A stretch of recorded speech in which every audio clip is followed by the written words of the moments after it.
একদিন মক্কা নগরীটি ছিল উত্তেজনার মধ্যে। হঠাৎ সংবাদ এলো, মুসলিমদের এক বিশাল বাহিনী মক্কার দিকে অগ্রসর হচ্ছে। মক্কার কুরাইশ কাফেরদের মধ্যে আতঙ্ক ছড়িয়ে পড়ল। মক্কার কাফেরেরা নিজেদের অপরাধ স্মরণ করে ভয়ে কম্পিত হয়ে উঠল, কারণ এই মুসলিমদের উপর তারা নানা সময়ে অত্যাচার চালিয়েছে। তাদেরকে পাথর মেরে নির্যাতন করে অত্যাচার করে মক্কা ছাড়তে বাধ্য করেছে।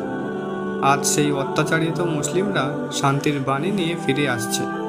কুরাইশদের কেউ কেউ ভয়ে মক্কা ছেড়ে পালানোর চেষ্টা করছে, নিরাপদ আশ্রয়ের খোঁজে অজানা পথে পা বাড়িয়েছে। তাদের মধ্যে এক বৃদ্ধা মহিলা একা একা মক্কা ছাড়ছেন, কিন্তু নিজের কিছু সামগ্রীও সাথে করে নিতে চান। তিনি ভারী একটি বস্তা টেনে নিয়ে চলছেন, তবে শারীরিক সামর্থ্যের অভাবে বারবার হোঁচট খাচ্ছেন। অবশেষে ক্লান্ত হয়ে বসে পড়লেন এক জায়গায়। এমন সময় এক সদয় ব্যক্তি এগিয়ে এলেন তার দিকে। বৃদ্ধার এই কষ্ট দেখে তিনি বিন্দুমাত্র দ্বিধা না করে তার কাছে এসে দাঁড়ালেন এবং বললেন, মা, আপনি কোথায় যাচ্ছেন?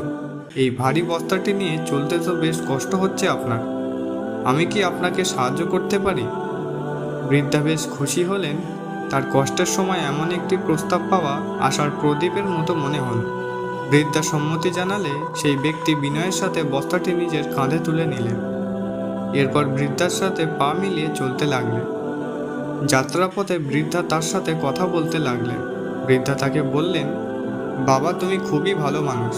আজকাল তেমন মানুষ খুব কম পাওয়া যায়। আমি তো মক্কা থেকে পালিয়ে যাচ্ছি। বৃদ্ধার কথা শুনে সেই ব্যক্তি বিনয়ের সাথে জিজ্ঞাসা করলেন, মা, আপনি মক্কা থেকে কেন পালিয়ে যাচ্ছেন? বৃদ্ধা বলতে লাগলেন, আবদুল্লাহর পুত্র মোহাম্মদ নাকি মক্কা দখল করতে আসছেন। শুনেছি তিনি খুব কঠোর, খারাপ মানুষ। আমাদের হত্যা করবেন, মক্কার মানুষদের উপর অত্যাচার চালাবেন। এজন্য আমরা পালিয়ে যাচ্ছি। সেই ব্যক্তি নীরবে শুনলেন বৃদ্ধার কথা। এরপর তারা চলতে থাকলেন এবং একসময় বৃদ্ধার গন্তব্যস্থলে পৌঁছে গেলেন। বৃদ্ধা তখন গভীর কৃতজ্ঞতার সাথে বললেন, বাবা, তুমি আমার অনেক উপকার করেছো। তোমার মতো ভালো মানুষ আমি আগে দেখিনি। তুমি আমাকে না চিনিয়েও আমার জন্য এতটা কষ্ট করলে। তোমার নাম কি বাবা? ব্যক্তিটি হাসি মুখে উত্তর দিলেন, আমার নাম মোহাম্মদ। বৃদ্ধা প্রথমে একটু থমকে গেলেন, তারপর বিস্ময়ের সাথে বললেন, তুমি কি সেই আবদুল্লাহর পুত্র মোহাম্মদ, যে মোহাম্মদের কথা শুনে আমরা মক্কা ছেড়ে পালাচ্ছি? ব্যক্তিটি বিনয়ের সাথে মাথা নিচু করে বললেন, হ্যাঁ মা, আমি সেই মোহাম্মদ। বৃদ্ধা অবাক হয়ে কিছুক্ষণের জন্য স্থির হয়ে রইলেন। তার মনে তখন দ্বিধা ও বিস্ময়ের ঝড়।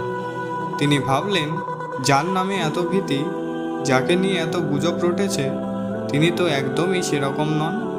এত বিনয়ী, সহানুভূতিশীল এবং সদাই একজন মানুষ কিভাবে এত খারাপ হতে পারেন?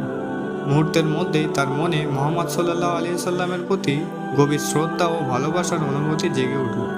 তিনি বললেন, তোমার মতো একজন মহান ব্যক্তিকে আমি ভুল বুঝেছিলাম। তুমি সত্যিই একজন মহান মানুষ। আমি ইসলাম গ্রহণ করতে চাই। তুমি আমাকে শেখাবে? মুহাম্মদ সাল্লাল্লাহু আলাইহি সাল্লাম হাসি মুখে তাকে ইসলাম সম্পর্কে বুঝিয়ে দিলেন এবং বৃদ্ধা মহিলাটি আনন্দের সাথে ইসলাম গ্রহণ করলেন। গল্পে দেখা যায়, নবী সাল্লাল্লাহু আলাইহি সাল্লাম বৃদ্ধাকে সাহায্য করতে এগিয়ে এসেছিলেন, যিনি মক্কা ছেড়ে পালিয়ে যাচ্ছিলেন। এর মাধ্যমে এটি শেখায় যে মানবিকতা এবং সহানুভূতির ক্ষেত্রে ধর্মবর্ণ কোনো প্রতিবন্ধক নয়।